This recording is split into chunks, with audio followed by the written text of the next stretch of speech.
Taurus, welcome to your new moon in Gemini reading. And I want to start with a general theme that we can keep in mind throughout the reading. We have purity. Okay. So there might be an issue here of needing to keep something clean, keep something pure. Let me say, with this new moon hitting your 12th house, I am getting the vibe that for some of you, there needs to be a spiritual house cleaning. That is what is coming up in my mind. And also some of you getting on a cleaner diet. I feel like 12th house is more about the spiritual body though. But 12th house implies 6th house, which is the physical body. Okay, so there's something with healing and purifying and cleaning, and I'm hearing detoxing, whether we're talking about negative influences in your daily life or your spiritual life. There's something that needs to happen where you need to set off on a new beginning. I don't know if it's necessarily purging anything with this full moon, right? That's about new beginnings. So maybe setting some intentions that you're going to intentionally be putting more pure things in your body, in your spirit, in your energetic field, okay? Setting some intentions about that. Let's see what the cards have to say in terms of this new beginning in your 12th house. Strength and the Chariot. Hey, this is super good. I mean, it's simple. I didn't get a lot of cards here, but major arcana, this is spirit stepping in saying, hey, we're strengthening you, we're progressing you, and why not? Because I mean, Jupiter is in Taurus right now. Heck yeah. Taurus rising here, it's feeling that, okay? So some of you, I'm getting, there's a lot of mental, some of you might be getting into verbal battles with people, okay? And I think that you're showing up as strong. I'm hearing whoa doggy. I don't know why. I'm hearing whoa doggy. So you actually may energetically have kind of the upper hand in this situation. You might have some favor from the other side. Again, I'm gonna blame it on Jupiter and Taurus, all right? Um, but just, use your strength and favor wisely, right? This is about having good boundaries. This is about having confidence but not being cocky, right?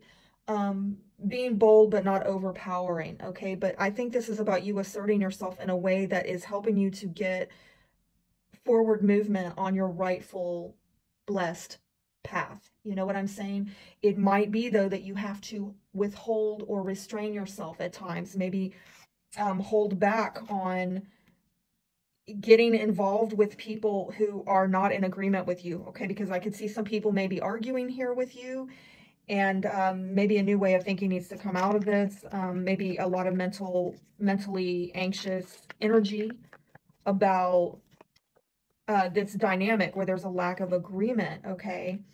Um, some people actually, I'm seeing two pages here, so there's a lot of messages going on, and you might be dealing with people who are younger than you or in a subordinate position to you. They could be air sign, could be water sign. Aquarius, Libra, Gemini, Cancer, Scorpio, Pisces. I am seeing Leo here and possibly a Sagittarius or a Cancer. I don't know where this came from, all right? But something's got to change. Some of you changing directions, all right? And I don't think that everybody agrees with it. Or some people might be feeling like there's winners or losers, or again, there's a dynamic of a win-lose situation. But I'm really getting an overall vibe that, people can say they're sorry, or they can, try to inquire about how do we work this out. At the end of the day, I think you're going to have to follow Spirit's leading, and not in a cocky way, right? But to be like, listen, I'm sorry, but agree with me or disagree with me. This is what I've got to do. This is my path forward. Okay. Let's look at. It's an interesting message for that 12th house. I'm gonna say that some of these people, because I'm seeing people showing up for you here. Some of these people showing up, you may have a history of them causing you to self-sabotage, all right? They might have been hidden enemies. You thought that you were all big, happy family or a big, you know, you know, team players, friends, maybe you worked with them, however the dynamic, because I'm seeing a group dynamic and I'm seeing people here. But at the end of the day, you know, and it might not have been anything intentional, but at the end of the day, what they wanted or needed was coming at the expense of you. And you might have even self-sabotage for them, knowing that helping them get what they need was going to cost you something again, because this could be children when we're talking about pages. And if you're the adult here, you might have just been like, you know, I'm going to take one for the team.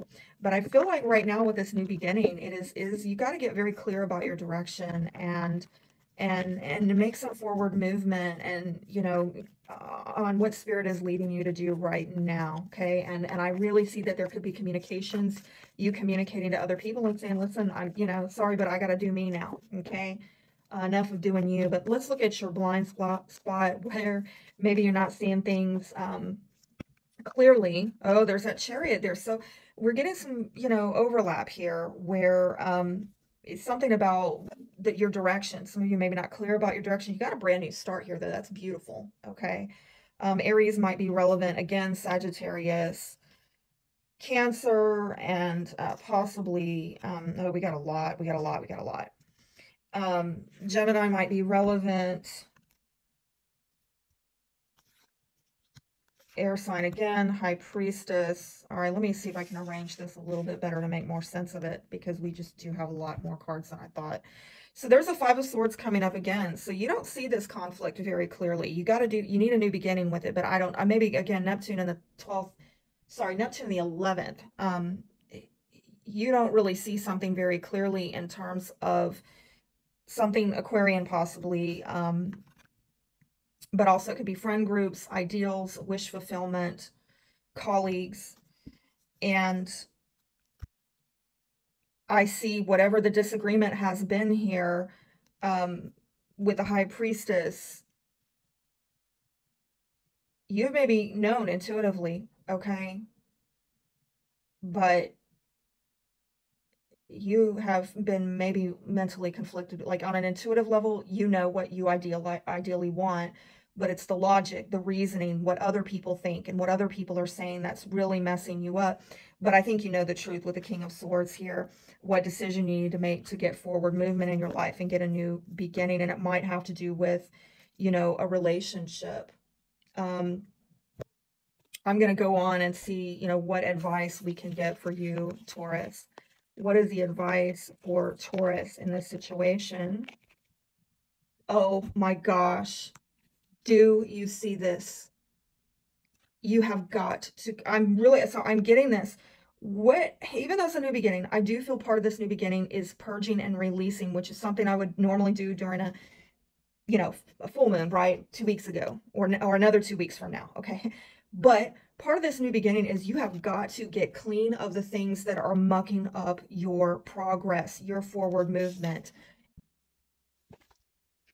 Okay, not sure why that cut out, but at the foundation we have abundance. And let me say, you know, I'm getting a lot of, again, solar plexus chakra is what I'm picking up off of here, of you getting forward movement. But let's see what you need to purify. What do you need to purify? What is Taurus? And I'm feeling this. I think this has a lot to do with, it could be friends, all right? And again, with Neptune in that 11th house, you may be not seeing your associates clearly, all right? You're also not seeing soulmates, companions very clearly. And you need, that's like your blind spot. You got to clear it out. But I think, again, we've got a card here of wise counsel, wisdom, right? So I think deep down, you know that some people are really not people you need to be giving your energy to, because they're pulling away from resources that move you in your rightful direction forward.